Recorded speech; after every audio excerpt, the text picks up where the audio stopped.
You are now listening to Empty Out the Clip.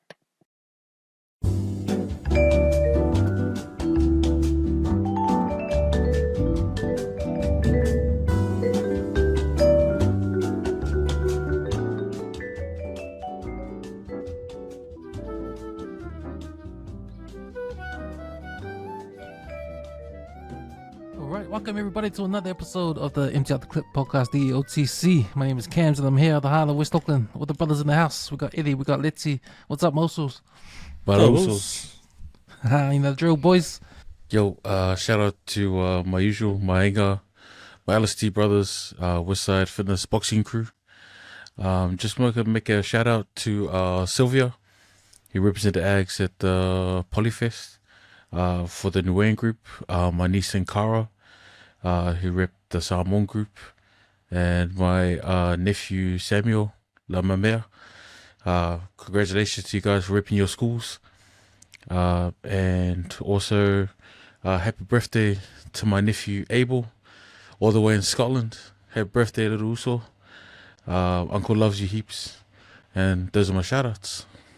Nice. Also, firstly, my shout out goes out to all the kids that participated in Polyfest over the weekend, and to all the organizers, especially all those who really put the effort into making sure that there's the cultural aspect being learnt across all Pasifika, participating in the event itself. Another shout out to my niece Oksana Kifu over in Sydney. She's, as of tomorrow, she'll be on maternity leave, so hope you find the time to give me a call when you're not driving the forklift. Another one's to my daughter's boyfriend Leroy, the CFO of Chesy's, turned 25 yesterday. Had a little birthday celebration with him. Him and Kita went out yesterday.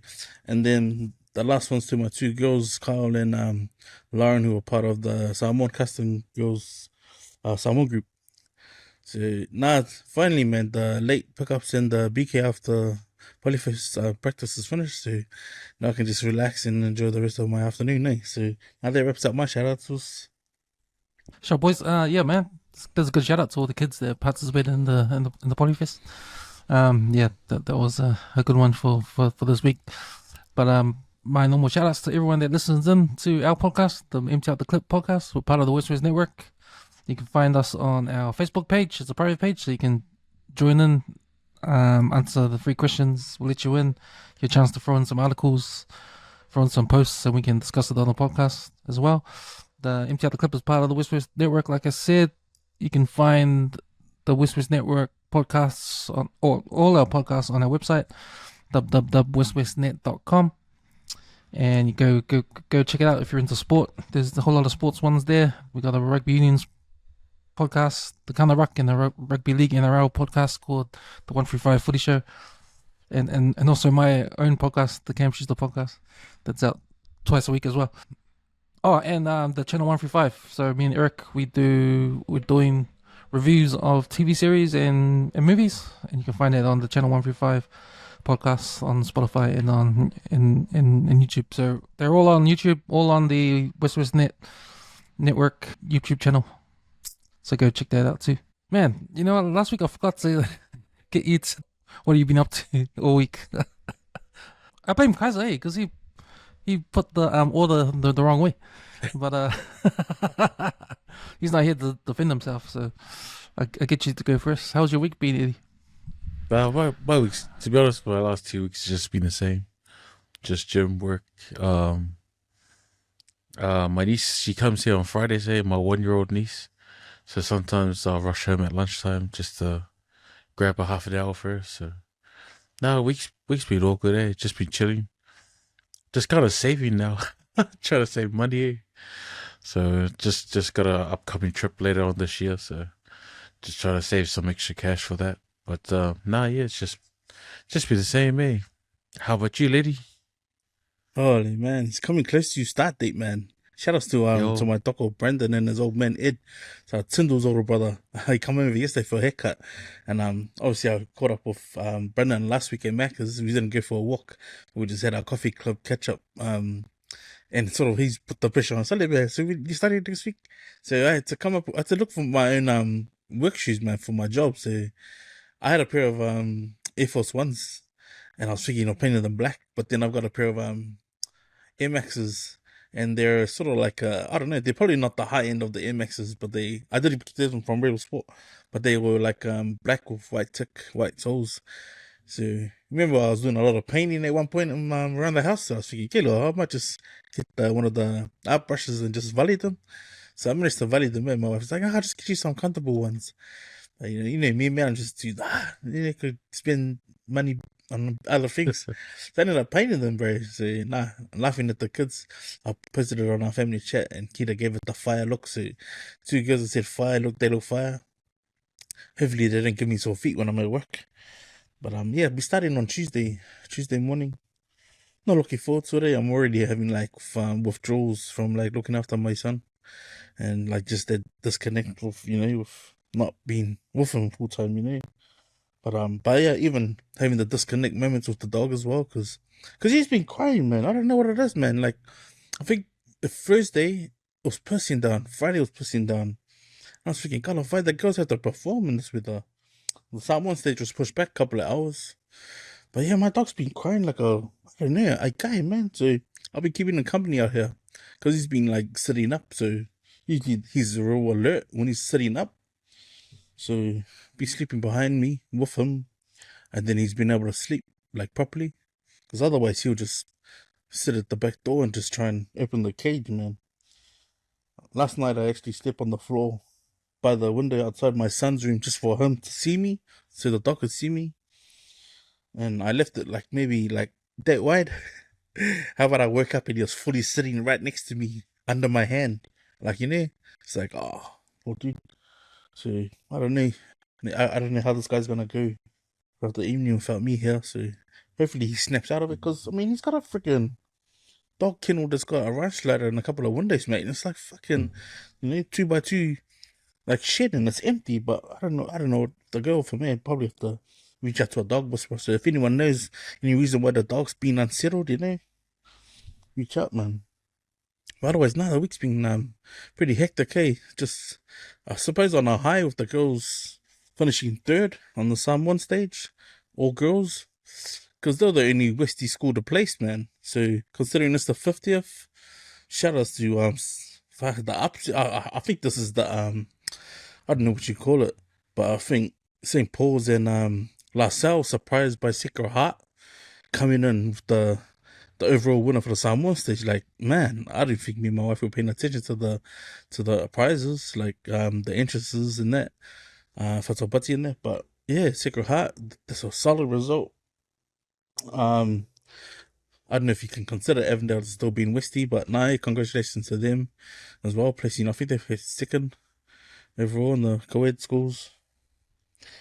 But just happy that the girls got a taste of what it's like to be part of a sisterhood school. They obviously had more fun. I mean, I've seen some of the videos, they're going nuts on the bus for coming third. And one of the year 10 speakers actually placed first overall in the Samoan speeches. And she was actually part of the group, so congrats to her. I think they just keep celebrating. We might have came third, but we had a year 10 overall speeches winner, so they keep celebrating with their first. That's the only trophy they were allowed to take home, so yeah, shout outs to them. And when I picked them up late last night, they were still cheering on the road like as if they won the World Cup. But I mean, that's how you celebrate your wins, Celebrate them when you can. But that's been my week, man. Nothing. Just what you, Cams. How's your week been also? Yeah, good week. Same old at work. But I got recommended a place to go have lunch by some of my workmates, because I think a couple of them went last week, and they're just just telling everyone at work like how good it was. So it's the Takapuna Surf Club, right in the heart of Takapuna there.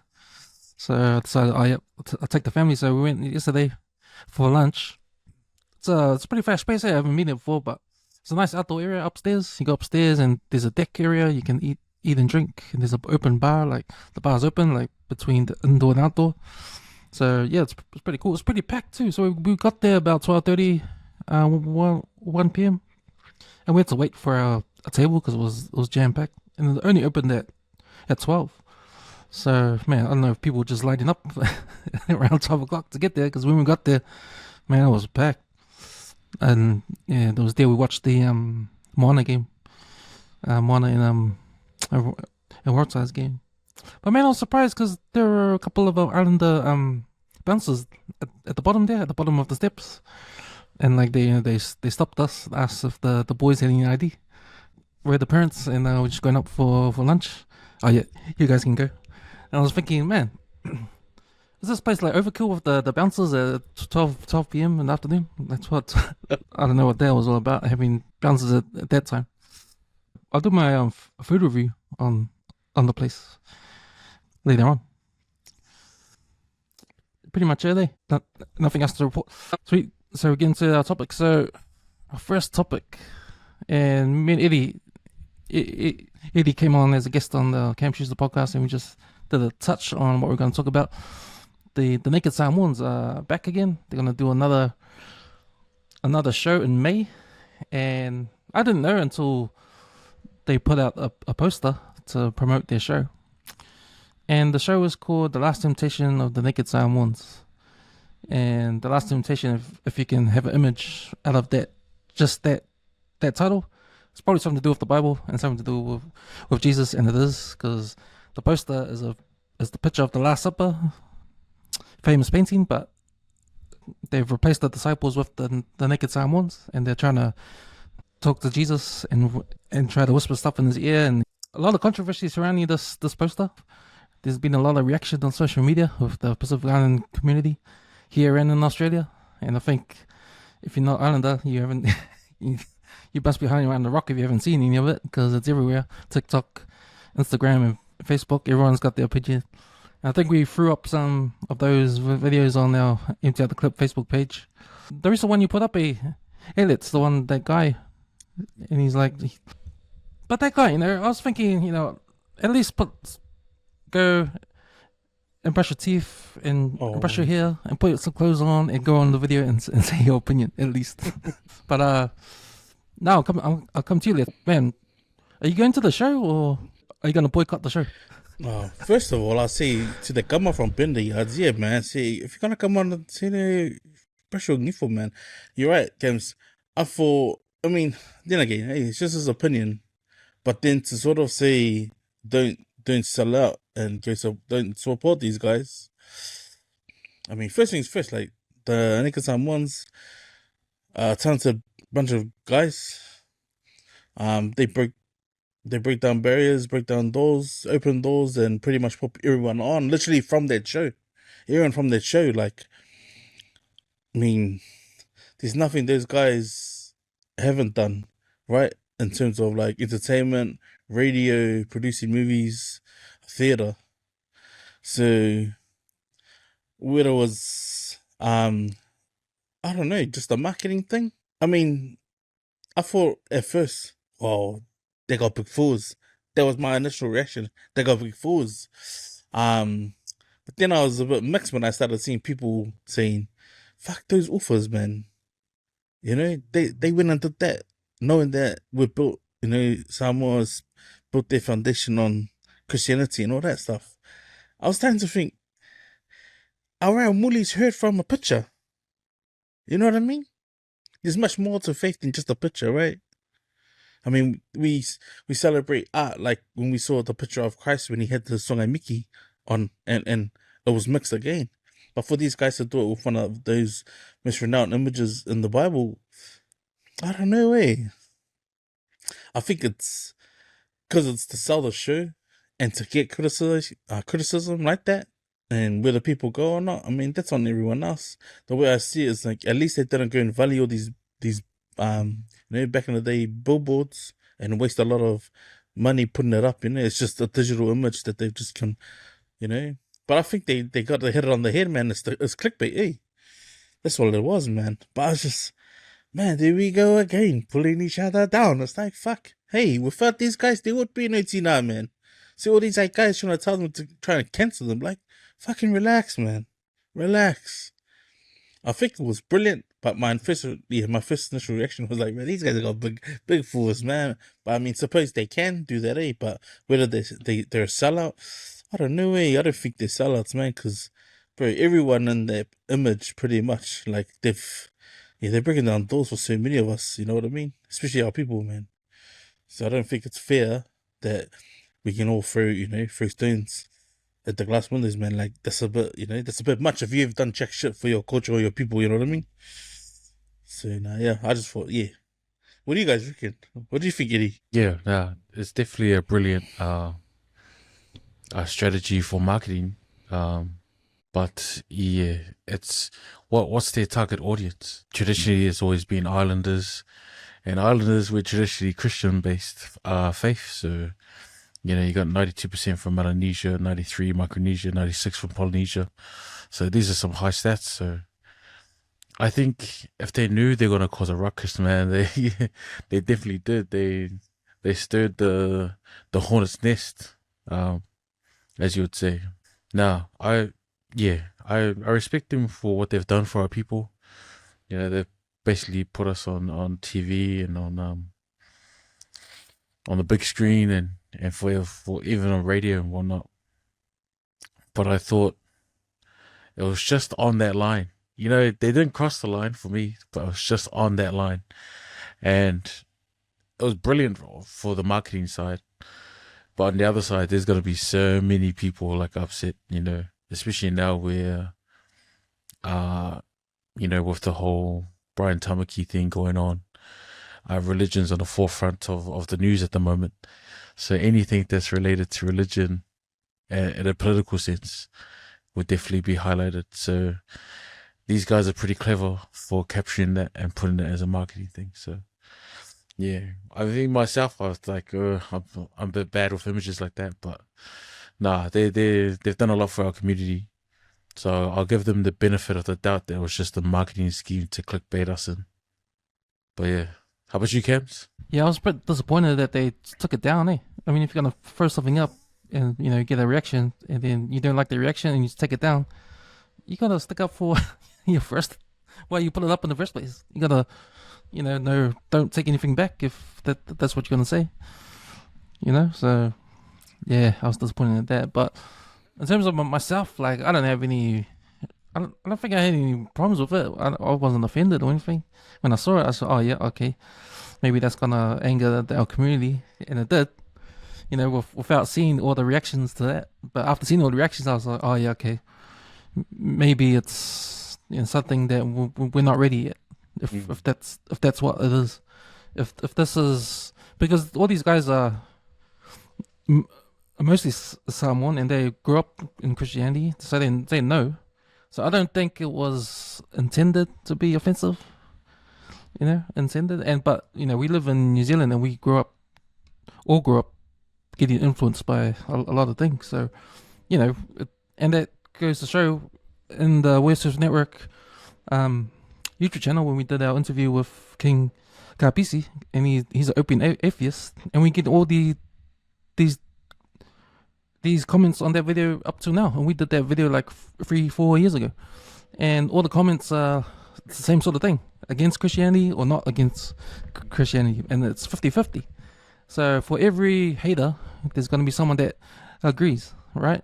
But I think in this case, the haters were too strong in the influence in the social media. So maybe it was enough for them to take it down or enough to get a reaction. But as far as the marketing goes, a reaction, everybody knows about the show. Whether you disagree with it or not, the show is going to be on in May. And the dates are there. Now it depends if they're going to not go through with the show or they are. They've taken the thing down. They've taken this post and image down off their social media pages, so it means that they're not happy with the reaction. The question is, are they still going to go ahead with it, or are they going to do like a PR move and change the poster and put something else up there? Because you have to put something up there now. There has to be a poster somewhere.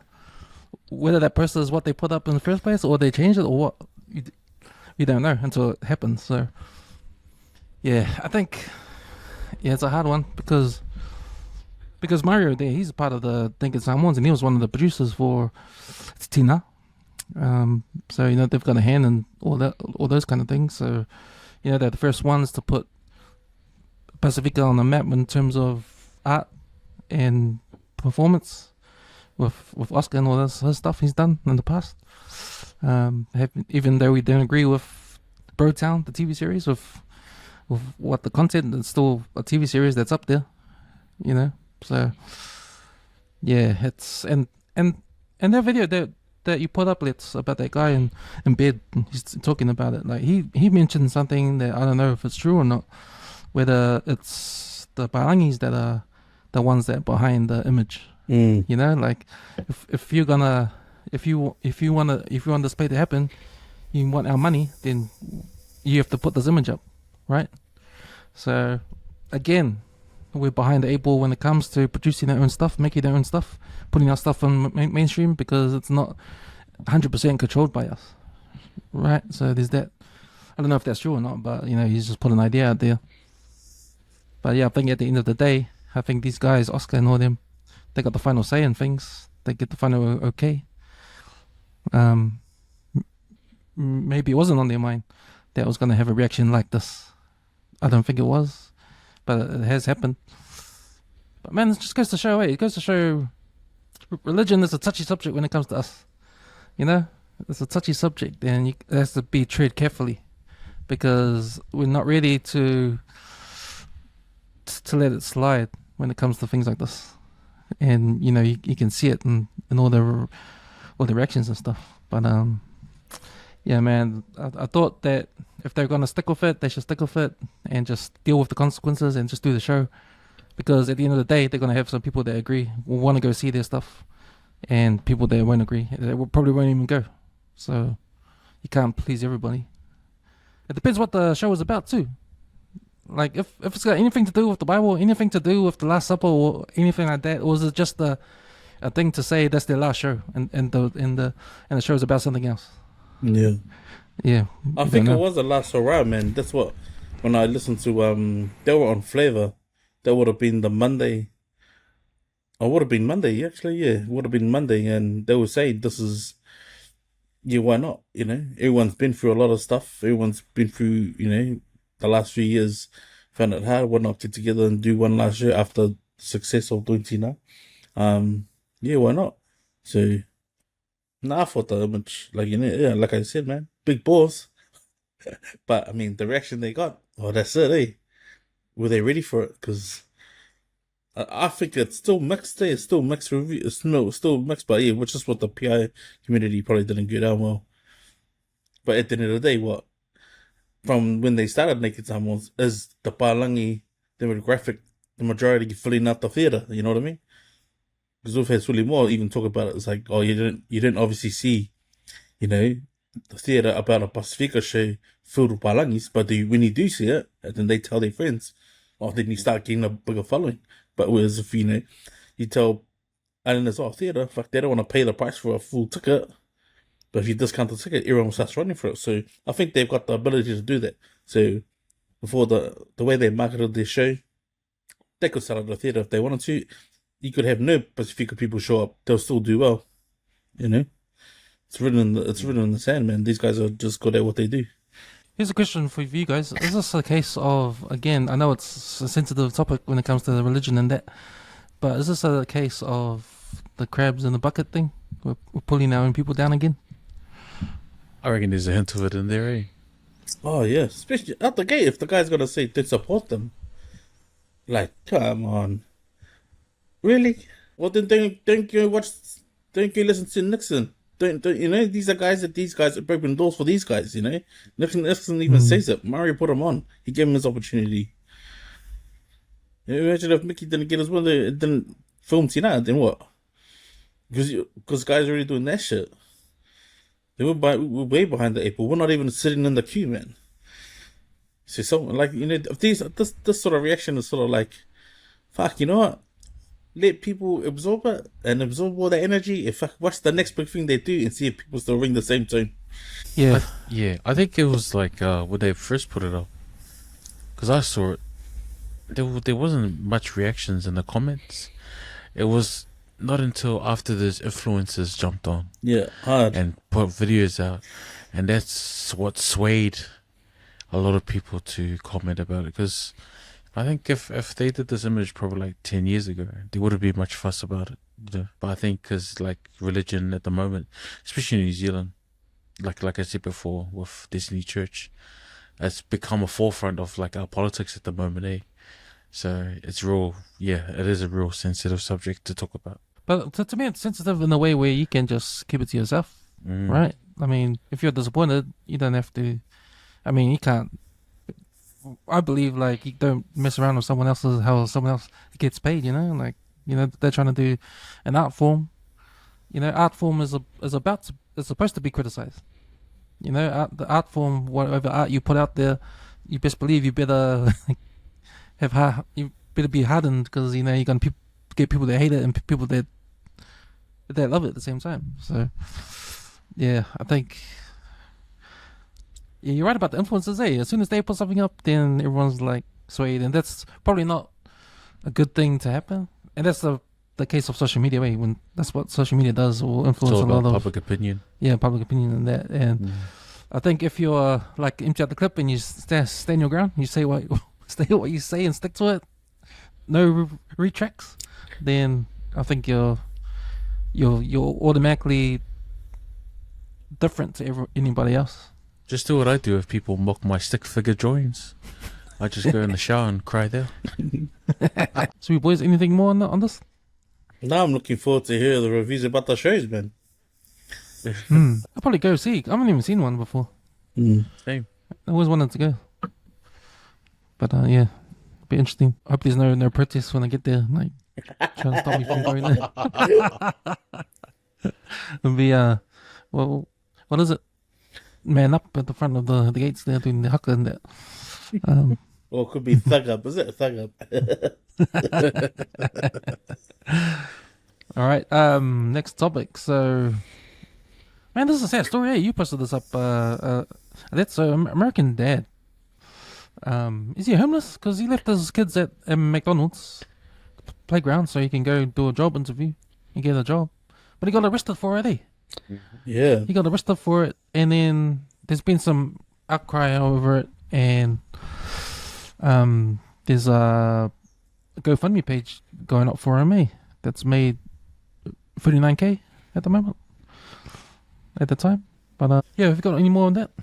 Yeah, so the guy was obviously jobless. He needed to offload his kids, ages 1, 6, and 10. He obviously mustn't have good communication with the ex or the partner or his ex-partner, and then just got desperate, dropped him off at McDonald's, shot off to this job interview, and then come back a couple of hours later. Sadly, a Karen has videoed the whole thing, and at no point tried to, maybe they would have looked at the kids and watched them as they were going, while they were playing in the playground. But yeah, as soon as he got back, apparently the mum had shown up for the kids, and the dad had got arrested.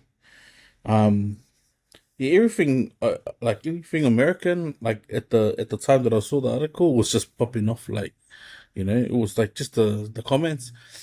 But I'd say out of 80 comments, I'd say at least 70 of them was siding with him, like, times are tough, and it was never reflecting on him. Even one comment said the guy, he was like, what, 14 when he had his kids? So he's 24. Man, yeah, bro. Like, that's the times we're living in, man, when you're desperate. Like, I even heard people on podcasts say, like, well, could he have not tipped the people at McDonald's to watch his kids for a couple of hours? But man, the GoFundMe page I feel is a good thing. But like, I don't know, man. Would he go to the court and the judge just dismiss it? I mean, he's trying to find work. The fact that he had his kids and whether he's got them full time, like, my heart break for me. Like, I wasn't gonna pass judgment whether it was stupid or not. But then again, man, a 10-year-old with a 1-year-old kid, like, that's tough, And you just feel sorry for the kids, man. But that's how tough times are these days, man. I don't feel anyone has the right to sort of judge his character as a father. He was just trying to do something good, Why couldn't he have just left them in the car? Like, yeah, just want to know where his thinking was at, But yeah, I hope that there's more comes out after this. But yeah, the last time I checked, the GoFundMe was at like 48,000 or something like that, which is like, you know, to help him out. So yeah, that was a sad post too. But you, Eddie, what do you think about that? Man, this is a tough one, eh? You know, me being an uncle, I'm always paranoid. To be honest, I don't trust anyone. I got mad trust issues when it comes to young ones. So, from a legal and safety standpoint, this is wrong. You know, I'll be so paranoid. And what if the kids went missing? But the human and empathy side of me, that perspective is, man, a father is willing to do whatever it takes to look after his kids. You know, he's willing to go out there, try and get a job, try and secure these kids' futures. Yeah, times are tough. You know, with these new Trump tariffs, they're going to get even worse. But what do you do as a 24-year-old at that situation? You know, he probably was, you know, thinking straight. I don't think he deserves to go to prison or anything like that. I mean, the outcome was, you know, was good. The kids were still there. But if anything had happened to those kids, you know, we got pedophiles and cunts like that out there. If anything was to happen to those kids, I'll never forgive that dude, bro. You know, you're a caregiver, you're a guardian. And as an uncle, bro, like, the best thing about being an uncle is I get to give the kids back to their parents. You know, this guy, if one of the kids were missing, you know, that will play on his heart a lot. But times are tough, man. And I hope that money will help look after him and his kids. Surely just a warning. I don't think anything else more than that. And this is a good learning lesson for him as well. But he could have just spoke to some of the McDonald's workers. Hey, look, you know. But yeah, that's my 10 cents, man. Man, sad story, yeah. And I was thinking, you know, this after that movie comes out, the Will Smith one, Pursuit of Happiness. I mean, Will Smith in that movie showed you the way of what happens if you're in that situation. So the dad probably thought, okay, that's even much worse because he's homeless. I'll take my kids down to McDonald's and let them play because I know they love playing there in the playground. What could happen? What bad thing could happen? I mean, of course, what we mentioned, pedophiles and all that. But man, when you're like desperate need of doing something, you know, it's like survival mode, you know. And this guy's got an opportunity to get a job. He's got a job interview. He has to go there, and he's probably got no one to take these kids to, obviously. So the next best thing, take them to where the kids feel safe, because you know it's a playground and they can play around. It's unfortunate that he has to go through that, and he's probably thinking in his mind, he's probably stressed out all the way to the interview, trying to get the interview finished to go back to his kids, to grab the kids, hoping that, you know, no one has taken them or anything. But yeah, man, it's a story. It's not a story that shows you the signs of struggle out there in the world. And yeah, it's one of those situations you don't want to be in, but you feel for other people that are in that situation. What can you do? Probably the judge has to see the story for himself and then, oh, come on, this is a sad story. Yeah. Give this guy off or something like that. But yeah, man, you have to. Yeah, I guess the moral of the story is be careful when you're dropping your kids off to McDonald's, because there might be a Karen there. Yo. Karen or Baron. Baron. But yeah, hope it's Antonio Brown, eh? Yeah. He's a controversial player. That guy. He's one of those guys that, you know, leaves his teams on the bad buzz. But that's good that he's helping out. Started this GoFundMe page. But Chris Lewis. 40K. Chris Lewis. 40K. Man, Antonio Brown can just have 40K in his pocket. Like, it's like 20 cents still. But anyway, yeah, that story. Okay, this is a topic that came out of our comments in Comments Corner. Eddie, you replied to that, eh? Yeah, he wanted to have a chat about meth and gangs. And yeah, he just wanted us to talk about it, but It is a problem in New Zealand. Meth is the highest sought after drug in New Zealand, in the New Zealand market. According to RNZ and New Zealand Police website, it's costing New Zealand estimated 34 million a week for social harm costs. So it's costing us a lot of money. New Zealand Police have done major operations such as Operation Highwater in October 2024, and a joint operation with the police of Australia from Adelaide, Operation Morpheus, which was in March of this year. So it is a growing trend, not just here, Southeast Asia, Australia, India, and the mainland of the US plus South America. It's a growing trend. So it is a big problem. Is it linked to gangs? Yeah, they got a big foot in it. Especially when they asked people where they sourced it from, 47% said that they sourced it from gangs. So there is a link there. But yeah, that was from one of our watchers and listeners. He wanted us to chat about it. How about you boys? Yeah, and the sad reality is that we've probably got friends or family members or close friends that are probably delved into that life about joining gangs and stuff like that. And the harsh reality is they got a choice, right? But I mean, when you feel like the world's stacked against you and you feel like you can't even talk to your own blood, the gang seems to be the only place that these boys, our family members, find comfort.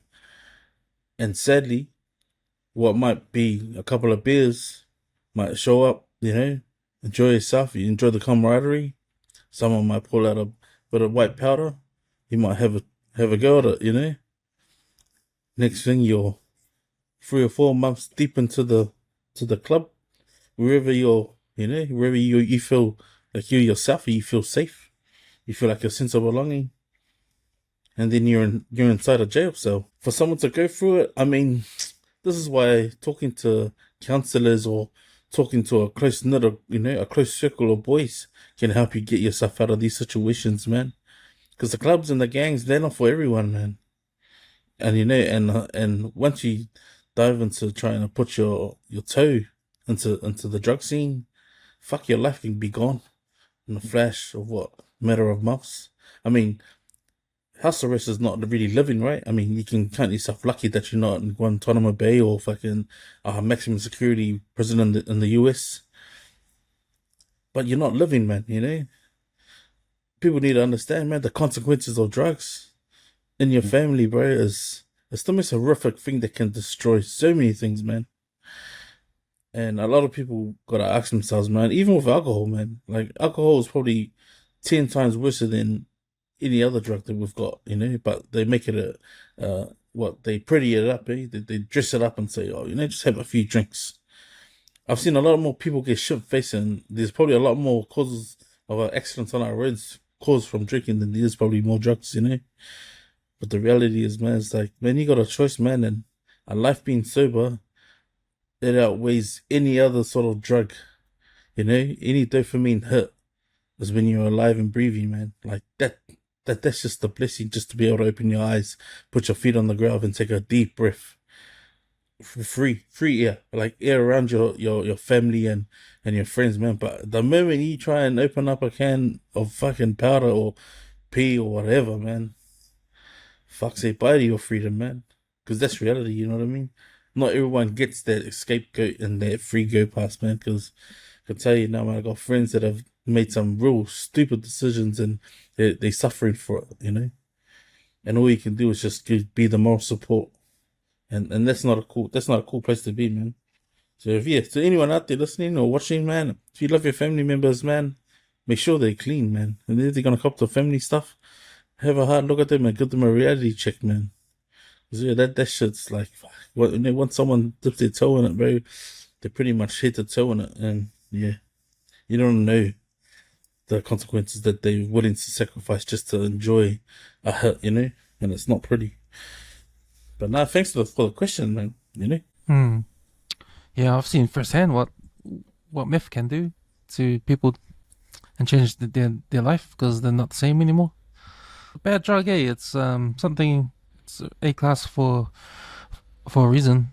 It's one of those drugs where it can really fuck up your brain, and you can go from a normal person to someone that is not normal. Like it's sad when you know people and you know how they were beforehand, they'll never get normal again.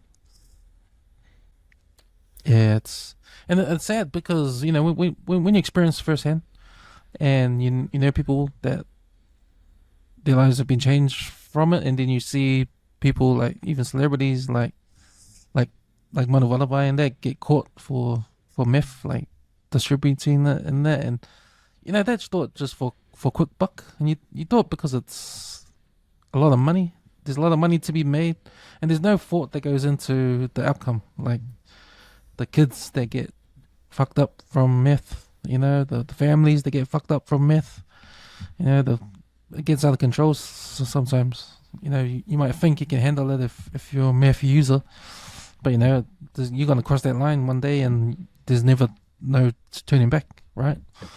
And what turns out to be like a high that you get one night turns out to be like you're in and out of the hospital. So or even dead. Yeah, man, it's one of those ones. It's one of those ones that unfortunately there's a lot of money to be made from it, and it's easy money. So much money to be made from it that people do it and risk getting caught and getting sent to jail. It's that bad. So yeah, this war on drugs thing has been going on for ages, and you think whether what the right solution is just add more cops to it, or just change the criminality around it. Like overseas, they've tried to change it from a criminal problem to a health problem, and I think it's worked in some countries. I think in Spain or Portugal. So in Portugal, they've actually changed it from a criminal thing to a health thing in some cases. So and then it's worked. It's helped these addicts turn into they've helped addicts get off drugs. So what you're doing is you're getting off the sale of you're getting rid of a customer, and once you get rid of the customers, there's no point in selling it. There's no market for drugs anymore. So it's working over there. So maybe it's a thing to do where but these people that promote that sell P and that that's their livelihood. These big drug lords overseas that try to import them in from China or Mexico or wherever it is, they know they make money over here, so they won't stop until the money stops flowing. So you gotta attack the problem from the customer point of view. Yeah, the demand. Yeah, the demand of it, and that's harder than said, because then you gotta deal with heaps of other stuff in that market, like poverty. You gotta deal with that. You gotta try to fix the poverty, because that's another a thing that they prey on. So yeah, there's a lot of things you can do. There's a lot of examples around the world where the police can try and fix the problem and try bring it here and use it with our ideas or any other ideas or whatever it is. But yeah, it's a long, hard battle. But you can make a start. Shout out to Jake Lou 6651 for that question. All right, boys, from a downer buzz stories to a feel good story. It's we used to have the segment, the local hero. That was pretty good, eh? To talk about some good stuff happening in the community, and this is probably one of them, eh? So this is a story about a Tongan family who's been doing these a food truck at the Polyfest for the past 30 years. Man, that's a long time. But they've made enough money through the years to send their kids to university. I think one of the daughters goes to BYU in Hawaii. Yeah, and they've said that they haven't had to spend any money, any student loans for any of their kids. So they've paid their kids' tuition through their side hustle, which is their food trucks. And they first started selling those watermelon, what do you call it? The watermelon desserts, eh? Ice creams. desserts that they got the idea from when they went to Hawaii. So apparently it's really popular over there. They bring it back over here and they did it, but it just got too much because they had to buy heaps of watermelons and it took up all the space in their food truck. So they had to rethink that. And now they're doing just food. They do Polynesian food that they sell at the Polyfest. But no, man, it's a good story. It's a good story about this family that have done it all these years, and it's just hustle, It's just hustle. But the thing that I got out of it was the wife, She was talking about how she was really proud that she sent her kids through school for their small business. But then, she talks about quality control as well. How she talks about she doesn't want to franchise her business out because she wants to be there and make sure it all tastes good and all that. So, what was your thoughts on that, Eddie? Bro, what? Yeah, fully agree. What an amazing story. Just well done. That's all I can say. Especially with the kids going to school and whatnot, and all the tuition is paid for. These are the kind of stories that should inspire people more to jump in. But with her being quality control, one of her daughters got demoted from the ice cream scoop station. Bro, that just reminds me of every island mom in the kitchen, bro. You go in there, you need help? Yeah, can you do that? And you try to do it, and then you get in trouble for it. Then eventually get kicked out. So, it's that's quite a heartwarming story, to be honest. And I'm surprised, like, the hero picks up on these stories sometimes, because usually they try and pick up all the clickbait ones, but nah, man, big ups to this family. She seems like the main matriarch, because like the husband just kind of was quiet the whole time, so she did all the talking. So yeah, I think with Polynesia, we're always blessed with strong women in our community. So yeah, she just took the business by the handle and just went away with it. So all blessings to them, and I hope they get another 30K or whatever, and just keep going, man, because we need people like this in our communities, definitely. How about you, lady? Oh, bro, truly inspiring, man. Like working for two incomes, working each week, and have a family of 9 children, and know that it's not enough to get by. And to use that opportunity, just 4 days, man, 4 days, and to generate close to that amount of money is like, that's crazy, man. Especially over the amount of time that they've been doing it. But no, absolutely, like, they deserve like their flowers, man. Because this story here is a story of. It reminds me of Mikey the Man. I've been watching. All of a sudden, he's popped back up in my algorithm, and this is the thing where people make fun of other people of what they're doing, like their side hustle, right? But he always mentions in his little videos, it's like, I'm not just working for myself. Or am I? Because I'm doing it, right? I tell myself when I want to have a break. I tell myself how much I want to pay myself. I tell myself, because he's working for himself. Like, he's the CFO. He's the boss. That those 2 parents there have shown their kids, you don't need to be someone else's, puppet at work, because we can do it ourselves. You know what I mean? Like that's inspiring, man, and like so empowering.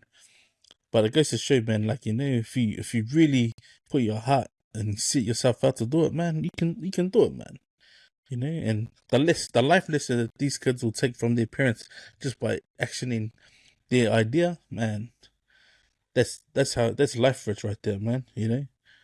That they could probably turn cardboard boxes into something and away with it. You know what I mean?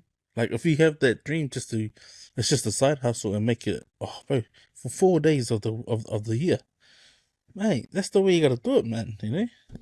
No, that's empowering. Like, I think, bravo to them, man. Like, it was an awesome share, man. It's one of those feel-good stories that we had to put up in here.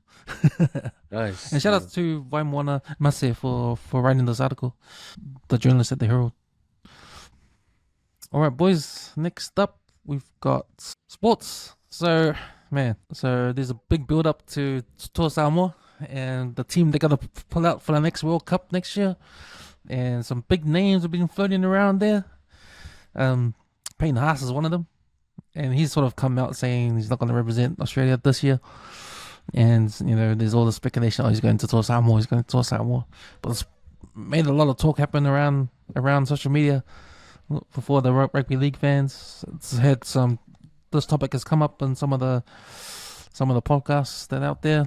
But man, the thing that got me is Mel Meninga's reaction to it, saying, "Oh yeah, so if you want to play for Samoa, then don't play for Queensland or New South Wales, because that state of origin is supposed to be for people who want to play for Australia."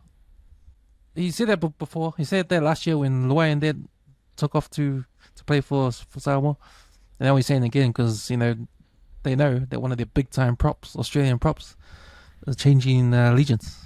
And yeah, man, a bit of a controversy there. And same old story for me. Man, I'm almost about to hang up my Queensland jersey and not wear it after hearing one of the immortals talking about, it's just, it's sort of like a slap in the face, right? I mean, we see Michael Jennings do it. Michael Jennings was doing it, man. Come on, it's like this guy's got amnesia. He's forgetting shit, you know what I mean?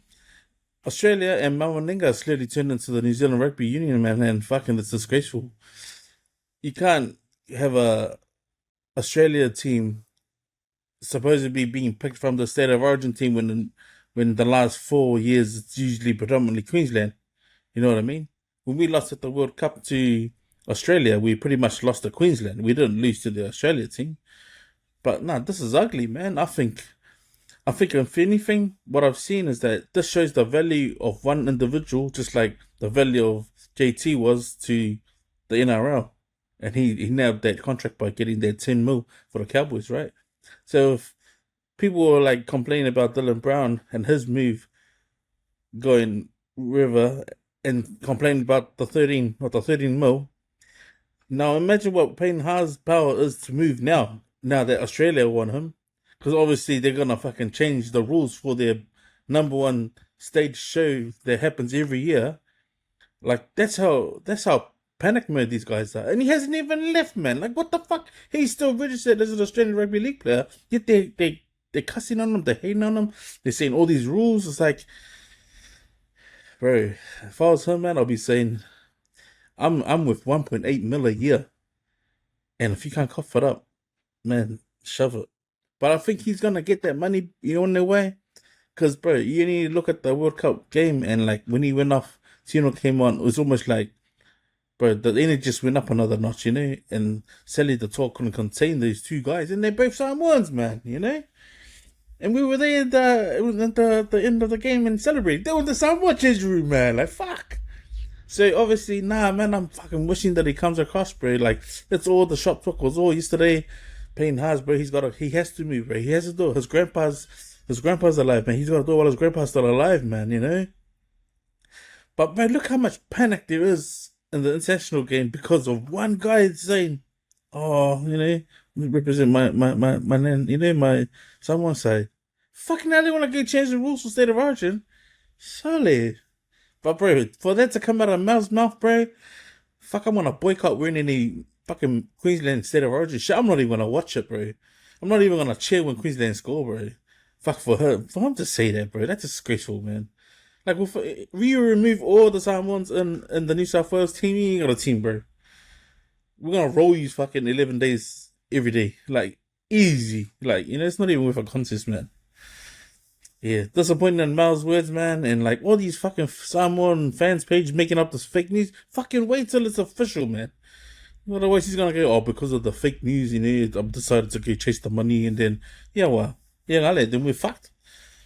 But I believe, bro, Australia has officially just become New Zealand RU, holding on to the players and crippling them. Now they're looking at trying to make Samoa and Tonga tier one. Fuck, shut up. Really? Yeah, get off the knob, man. Relax.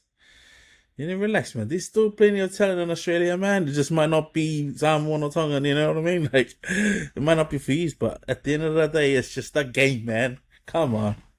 Let the kids play for the heritage, man, That's what makes us Pasifika, man. But exciting times, bro. Man, just when you thought that, the marble Super Rugby jerseys were cool, fuck, bro. There's nothing better than this. This is like next level, bro. Can't wait for Payne Haas to drop the news, eh? Either way, I'm gonna love him, bro, because he's Samoa. You know what I mean? Like wherever he decides to pledge his allegiance, he's still the man. I still cheer for Payne Haas, bro. He's the Terminator of the NRL, bro. There's no one near him. No one even can stand in front of him, bro. If he was playing the running straight chance, he'll fuck everyone up, like past and future, bro. That's how good that guy is, you know. Yeah, that's my 2 cents. But you, Eddie? No, I'll still watch the Maroons. I'll still wear their jersey, only because Wayne Bennett said something about it. Wayne Bennett said that with these island players playing for their heritage will only make the game stronger. Australia has so many other props to pick with. Even if they lose Tino and they lose Haas, how many other true blue Australians will put their hand up to fill that spot?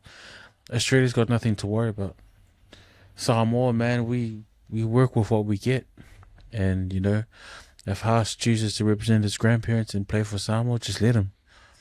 The thing I don't like is how the NRL is using state of origin to blackmail players to continue to play and not play for their countries. I feel that that's just wrong.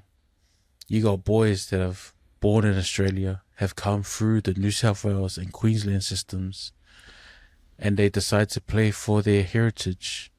You can't deny them the right to play for state of origin. Even if you guys say the state of origin is supposed to be a showcase of players that want to play Australia, well then take all the players out that have island heritage. The thing is, we're living in a society where we've got multiculturalism. You know, you got players that are born in Australia, you know, and their parents are from Samoa, Tonga, the Torres Straits, New Zealand. But they go through the same hardships and trauma as any other person that's raised in Queensland and New South Wales. And they're using their talent to play for their state. If you don't want state of origin to become a pathway for Tonga and Australia, well then Tonga and Samoa, then kick them out and see how many people will actually roll up. You know, we make more than half of the population in players for the NRL. So what's the problem? You know, they made the fuss about Luai, they made the fuss about Crichton. Well, what are you so scared about? You know, what if you lose the World Cup? You know, and you're saying that Haas has turned his back on Australia. The man won a state series for you guys, for New South. The man won a World Cup for you guys. What more do you want for him? Has he not served Australia? Has he not been a true son of Australia? Let him rep his grandparents now. All these Karens and all these Barons on the comments, bro, kind of trigger me a little bit, eh? It's like it's only good when it's their way. But how many players have gone from, you know, Tabuai Fido played for Samoa, now he's gone back to Aussie. Did we say anything? Nah, bro, because he's a son of Samoa.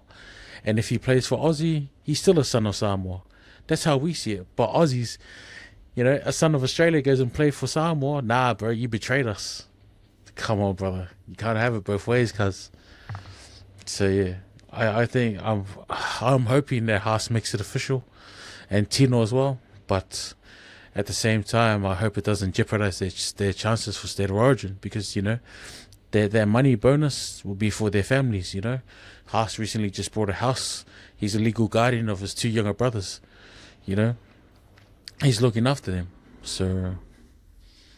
No, all blessings for whatever Haas chooses. If he chooses to stay with Australia, I ain't gonna be mad. But if he comes to Toa Samoa, man, we got heaps of Luau and Palusami for you. So that's my 10 cents. Boys.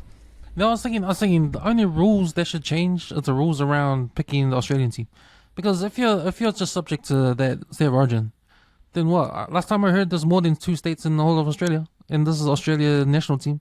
So if they're keen on getting the maximum amount of Australian players playing for Australia, then they should do something about trying to spread the game around to other states. Yeah, I know AFL is top notch in Melbourne. AFL is over Western Australia as well.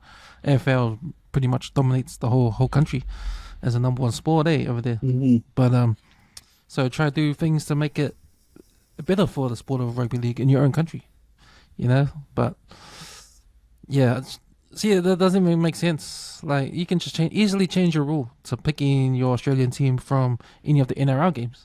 Just like the All Blacks picked the All Blacks from the Super Rugby games, any of those teams. You can pick your Australian team from the NRL games. The State of Origin is a separate thing, right? State of Origin is New South Wales versus Queensland. I mean, if you raised in Queensland, you play for Queensland. If you're raised in New South Wales, you play for them. That shouldn't have anything to do with the national team. All you gotta do is change that rule. That's the rule to change. That's the rule to change, and that's easy. Then you're keeping that simple. Like, because you have that rule, now you're gonna bring in Payne Haas and look, no, you're gonna take a spot someone else that from Queensland should take. I get that, but that shouldn't be the pathway to the Australian team. Well, what if Melbourne brings up a mean-ass rugby league player that's not affiliated with any of the State of Origin teams? Where do you put him? But he's like kicking ass, you know? So he's got no place in any of the State of Origins. So what happens then? I know the Melbourne Storm, they're not made of players from Melbourne, It's rarely, They're rarely made of Melbourne brought-up players, or players from Victoria. They're mostly from Queensland over the years. That's why you see some of these Melbourne Storm guys show up for State of Origin, because that's not their original state. Yeah, it's a simple rule change for Australia if they want to solve that problem, you know. And to me, that's the rule change right there. Don't pick your Australian team from State of Origin. Pick it from the NRL.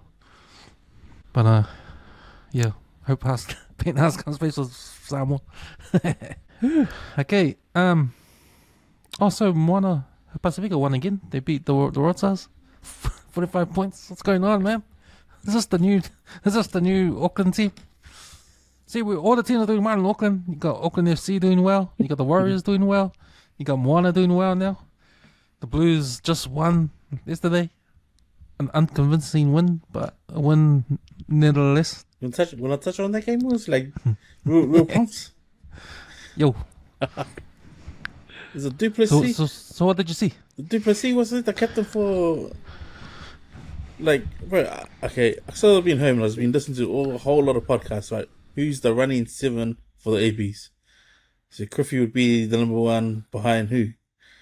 Like, I only just watched the highlights, right? But every play, I mean, it started off with the first scrum, and then Dalton's doesn't commit to the tackle, lets the half run another 20 meters, and then you watch every other play where the Blues are breaking play, and it's just off the cuff, just chuck it to whoever's there. You really see Dalton, he's not there. Bro, I've said it, man. When the Auckland back three aren't performing, bro, they kaya, solid. It's evident, eh? Now have a look at the Moana game. He's the captain of that team. He's fucking running everywhere, mate. And that's only one guy. Now when he's doing all of that, it makes life easy for the type 5 to move around the field, man. But yeah, I'm old school, man. I just look at the small things that the Lucy's do. It helps the 9 and 10 and all the rest of it. But hey, I watched the Auckland Blues game and I couldn't watch, man. I couldn't watch the highlights because I can just see little things that people might not even look at and say, at least we won. If you can't get the simple things from the back of the scrum right, it's not even worth watching, man. You know? But yeah, bro, disappointing, man. Because, like, bro, this dude was front runner. Like, R7 for the Blues last year should have got a starting AB's jersey. It almost feels like, because he got benched and didn't get any AB's time, he's disappeared off the face of the planet, man. So if that's your cousin, man, someone give him a call and just say to him, "Ooh, what? Go replay some of the games you played last year, man. Fuck, it was evident you're the front runner. There'd be another Harry Plummer and check out." That's what it feels like. Our boys are checked out because, okay, these guys can't get a start in the ABs, can't get a front. Fuck it, you're in the picture. Now they're really talking about other sevens, man. It's like, you don't want to be that guy. No, I just feel like our boys are being disheartened, and that's why they're not performing, man. Kind of fine. Can I ask you guys a question? So, like, do you reckon Moana's encapsulated what it's like to play for Auckland? Like, have they captured the true spirit of Auckland? Like, never say die, the pick and goes, with that Pacific flair, which the Blues used to be renowned for. Has Moana taken that mantle away from the Blues? Has Moana become the bigger brother in the Auckland rugby scene? Or do you think it's too early to say? At the moment, it looks like when you compare both teams, when you watch them play, when you watch the Blues play, and then when you watch Moana play, yeah, that is evident. But also, to me, it looks like Moana's team play like they got nothing to lose, and they haven't got anything to lose. You know, they're having fun out there, and it's working. You know, it's been building up for 6 rounds now, and there's round 7 or 8 now, and you know it's coming through. They won against Crusaders last year with 2 halves, winning both halves, because up until then they were only winning the second half, and so again they got off to a slow start, but they overcame. They were down to 21 points. I think it was 21 to 7. They were down, and they came back in the second half, and they won because they are a second half team, and they're building on that, right? Yeah. So I think it reminds me of the days when Carlos Spencer was there, like throwing the ball around and all that kind of stuff with Auckland NPC and the Blues. Hard hitting and, you know, spectacular runs out the back. And that's that flair you've seen with Moana. When you watch that Blues and Hurricanes game, man, it was trying to be structural all over the place, you know. And it was kind of boring. The backs didn't get the ball much, and they were doing that. I think they were trying to do what they did last year, just smash it up the front all the time. Yeah. Which wasn't working in the first half of the season, and they're trying to do it again, and it kind of worked. They just won, you know, but maybe the other teams have caught up to it now, and they have to think of something else now. More expensive game, I don't know, but yeah, it's a different story for the Blues this year. I think the question is Vern Cotter the coach to change things up if it's not working, or is he the guy just to stick with his old ways and see if that works out for him? Because he did it last year and he won the whole thing. It's not working this year, and does he change it up or try and make it better? We'll see. But right now, entertainment wise, you're gonna go to watch Moana games because those are entertaining, man. Seki. So, boys, have you got any comments, corner? Yeah, just a quick one. Drake Builders said that we're underrated podcast. Shoruso. ABC 1231 times 1. He was asking us to have a look at the COVID vaccination and the effects on our people. And Darth Sate 7743 was asking to chat about an alleged pedophile in the Greens Party. So, what have we been watching? Start with you, Eddie.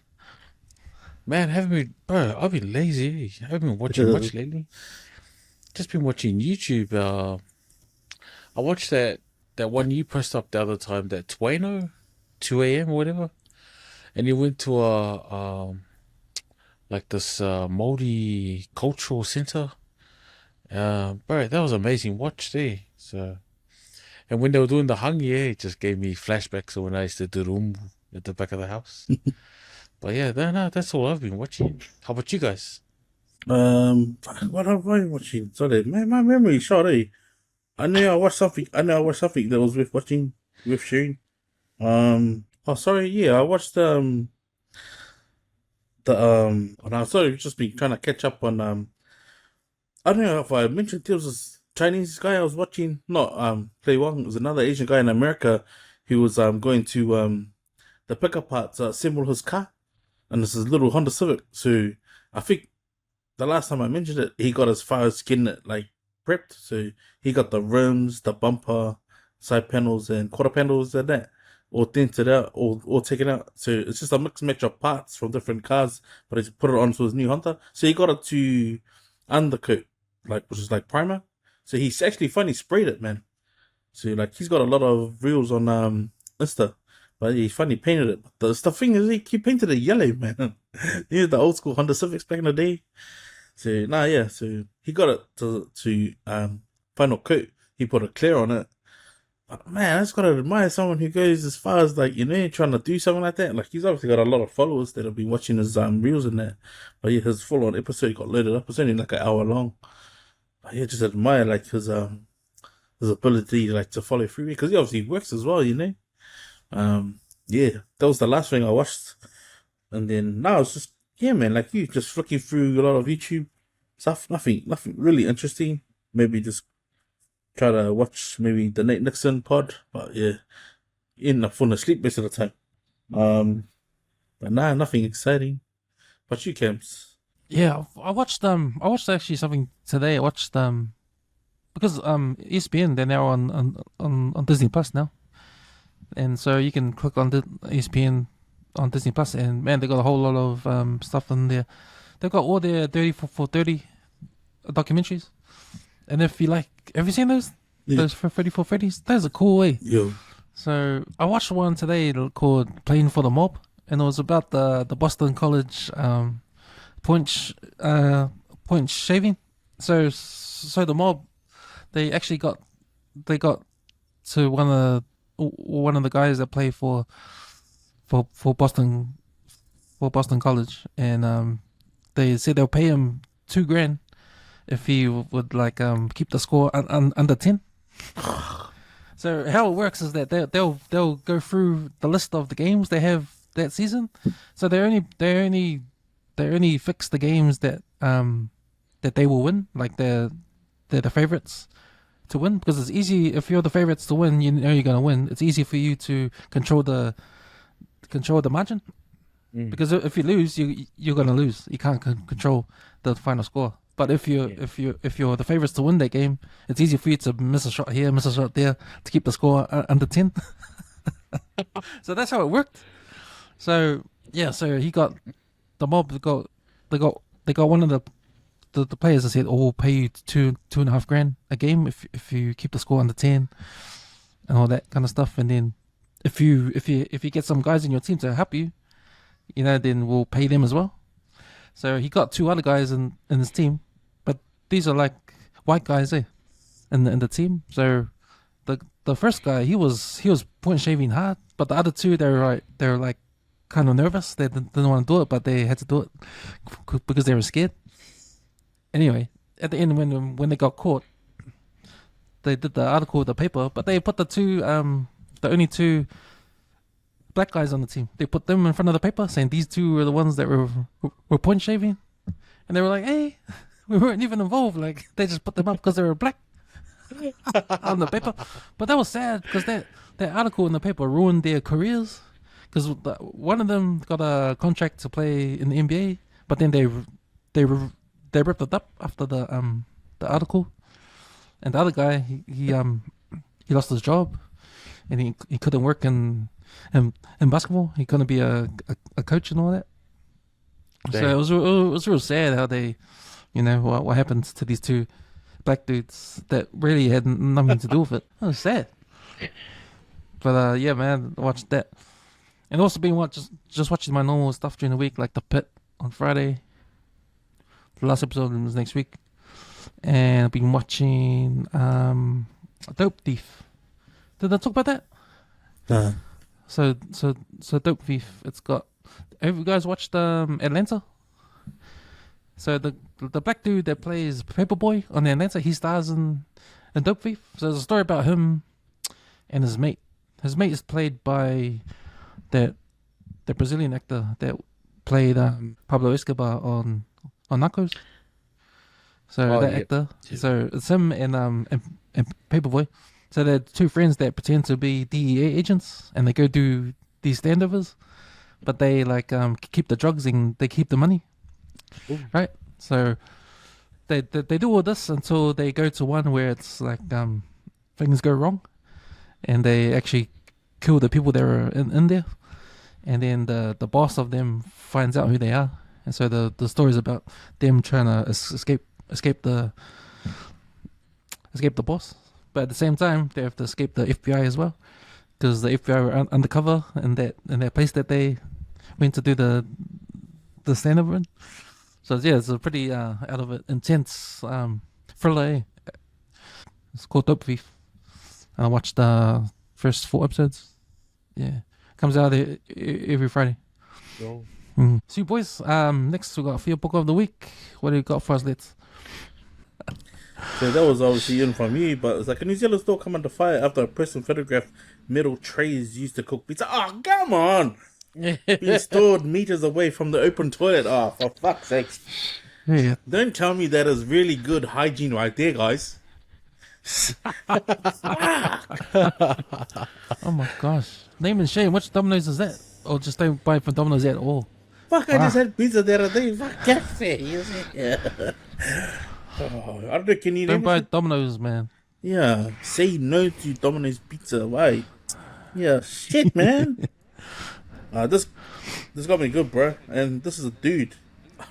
I don't know what the hell he's going on about, but I think he was saying no thanks to a chocolate bar because he's diabetic. But it's the reaction for me was just, oh gosh, man, this guy is too funny. That's from Where's that one? that one's just the next one up, is it? From the Is it That Got Me Good, bro? yeah, got me good, bro. Oh, yeah. No problems here. Fuck, that's. So yeah, he's diabetic. That's what he replied to. Well, I love some chocolate. Carlo, fine. Can understand, man. I can understand. This one here, bro. I gotta hang my cousins out there. So you would have heard me mention about how the Auckland Turks had the Battle of the Regions.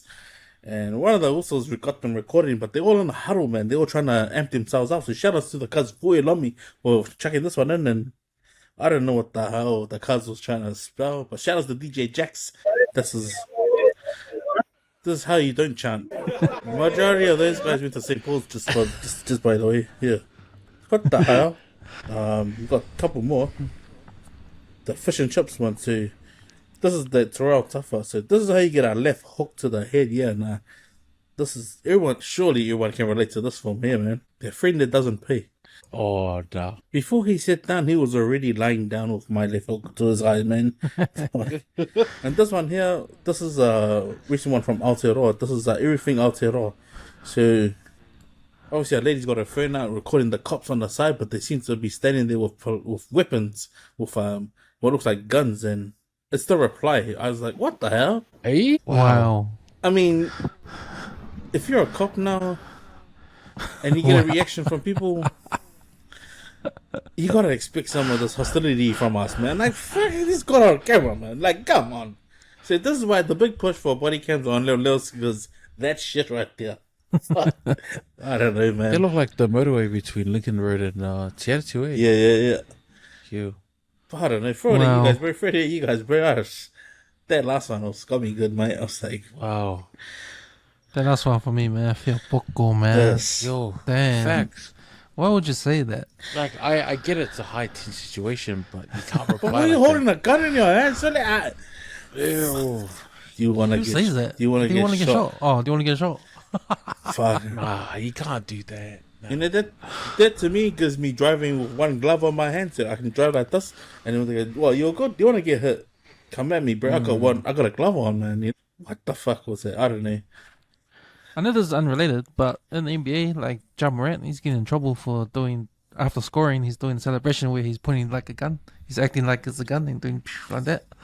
And he got fined 75 grand from the NBA because you're not allowed to promote any sort of thing to do with guns, weapons, in the game. Yeah. Yeah, it's an insensitive thing too, especially what happens in America, bro. Yeah. Yeah, but what about Henry Fafili with the bow and arrow? Oh, true that, eh? Yeah. That's on his what? I don't know what game he was playing. Swordmaster back in the day. Nah, that's how I feel. Pokos of the weeks. Nice. America. Memory lane. We got a memory lane, boys. And I saw you put up one let's about the pencil game. Was that even a thing Damn. back in your day? It was like, fuck that. Yeah, man. Oh, That was, man. Yeah, intermediate. Come to think about it now, I'll be honest, I think the first time I ever saw the pencil game was probably Non's pulled it out. But he pulled out this real shitty ass pencil with a long. I was like, and it didn't have leverage. Like, the pencil that's got no leverage. And obviously, because your fingers are going to be like a lot closer, it's going to be harder to break. But yeah, checking it back at you guys, man. Do you remember the pencil game? And if you know, you know. Selfie cams. Yeah, I remember it real well. Everyone used to do it, because that came out with the usos game. What's that one of the Oh yeah, with the kung fu? Yeah, That one, yeah, yeah. Up down. Well, I think the pencil game came first, and then the other game. But yeah, man, I remember doing it until I didn't want to do it anymore because it was like, man, breaking heaps of pencils. But I think there was one guy that was like going around. He had the strongest pencil, and people get like jealous. I want to beat that pencil, and you play the pencil game until you get like one guy left or something. I don't know. But I remember the cheats too. Remember the cheats? People holding it with their thumb, underneath. so it gets so it gets more of a stability. But yeah, man, that was a game I remember well. But you, Eddie, did you remember the game? Did you play it? Nah, I never played it. I always saw it though. The seniors playing it, but I remember like it got into some heated arguments. Bro, facts, bro. No, facts. Because I played Someone that game. brought those carpenter pencils. That's it. The square one. The square. Before the square one, in like metalwork or woodwork, they had the round silver ones at Henderson Intermediate. So like someone took those out and they didn't return it. And I think Mr. Jemison was like, someone's taken the pencils. You know how you got to put all the tools back. Someone took it. So I think he ended up getting it back. But then I remember going to high school, everyone used to play with the pins. You know? And everyone used to feel, like, nah, play properly with the pencil. But nah, I was with pins. Bro, when we went to the steel body pins, you know, and you just sort of cover, you don't show the other guy, and he breaks his pen on you, you just keep doing it. But I just remember, like, man, some heated moments in English, eh? So I remember the boys trying to go, yeah, come back. Not the, yeah, 5G, ever a pen. Like, shit, relax, man. Taking the fun out of the game. The worst one's when you're trying to write with it afterwards because you got no other pencil. So like, $1 for every guy who's gonna gung you because he had no pen and he had to tell the teacher, I got no pen, bro. You should have just asked someone for a pencil, bro. Hey, shout out to all those guys who broke their pens and almost cried at Custom back in the day, man. I think because pens and pencils were your main tool at school, eh? So there's all those things you do with the pen and pencil, and remember the things you do with your hand, like flick the pencil around your hand, like that. Yep. And like, who can do that? And I couldn't do the other one, the one that goes around like that. Yeah. Around your thumb. I couldn't do that one. So, boys, moving on. So, food review. So, yeah, man. Like I said, back in what we did during the week, took the family out to lunch yesterday. Went to Takapuna Surf Club. It's right there in the heart of Takapuna, at the back of Takapuna Beach. It's right on the corner area where the runabout is. And this upstairs. So, you go downstairs, say hi to the two island bouncers that are down there. They walk up the stairs, and then sort of when you walk up the stairs, there's tables outside behind you, and there's the indoors in front of you. So there's a table out there with the person standing there. They say, they'll take you to your seats. If it's full, they'll take you to the bar. So the place was packed, so we had to go to the bar, order some drinks and that at the bar. A coffee, I had a beer, the boys had a Coke each, and then we just stood there for about 5 minutes until a table got free. So we got a table outside in the front, so it's on their deck. So it's a nice deck, eh? There's a deck, and it overlooks the beach, and then you can see a Rangitoto out there. So it's a nice outdoor deck, eh? And you sit down. There's a TV out there too, so you can watch the game. I sat down, and I ordered what I ordered was the fish burger and fries, and a pizza. I got the seafood pizza. So they're wood fried pizza. So it's a real nice day. So I got seafood one. The boys got the margarita, one each, and the missus got I think she got calamari and buffalo wings. Yeah. So but that stuff was basically pub food, like you can get it from any bar, you know, that kind of stuff. But the pizza's wood fired pizza, so it's nice and moist. You know, I had the seafood one, so I had mussels on there, had prawns, and squid too. What are those capers? You know, when you have capers on there, it goes well with seafood. So seafood pizza went down well. Yeah, I think it's alright. A bit pricey though. I think you can get the same food for less cheaper elsewhere, around town or even out west. Yeah, out of 10, I give it 6.5 out of 10. I think 6.5 because the food is like there's nothing special about it. It's nice. You can get the same tasting at other places. I think just because it's a flash pace and it's on a deck, nice view, and all that kind of stuff. But I think it's just the ambience at that place. So 6.5 out of 5. 6.5 out of 10. Nice. Sweet boys. Yeah, that's us for this episode. Do some last words. Let's go, Eddie. My last words, man. Just be patient, eh? I think a lot of people are kind of like short-tempered at the moment. Things are getting tough, so just be patient. You know, I need to learn to be patient myself sometimes. So it's one of those things is, you know, I got to look in the mirror about as well. So just be patient out there. Things will hopefully get better soon. Keep grinding. Yeah, that's my last words. Sick. Wow. My last words, I just wanted to acknowledge a couple of guys. Just a shout out to my doko, to my mother Tupo. She had her birthday during the week. Hope you enjoyed your birthday, ducks, man. Every year you get in order, it makes you closer to 50.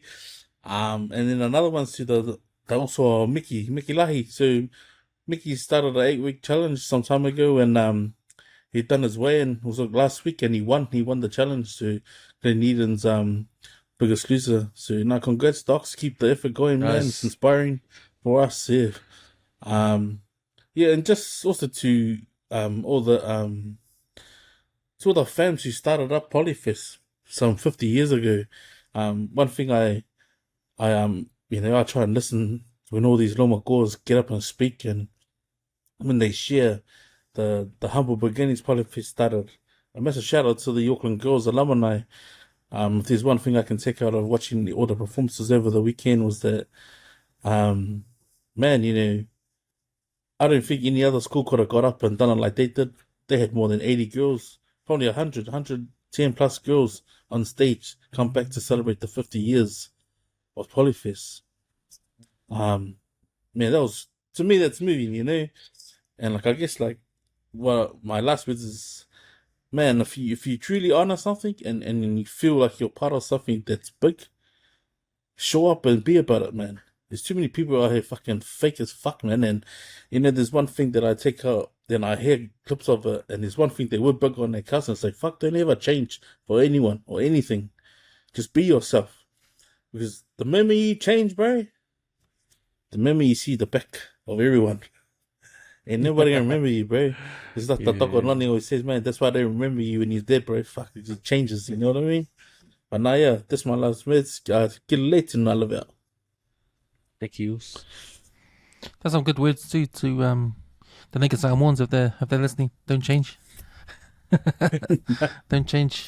Hey, if that's the way you want to do it like that. Don't retract. But nah, man. My last words, man, is thank you guys for jumping on every week on Empty Out the Clip. We can get back to it next week, and hopefully Kaiser can be back too. But have a good week, boys. We'll catch you up next week.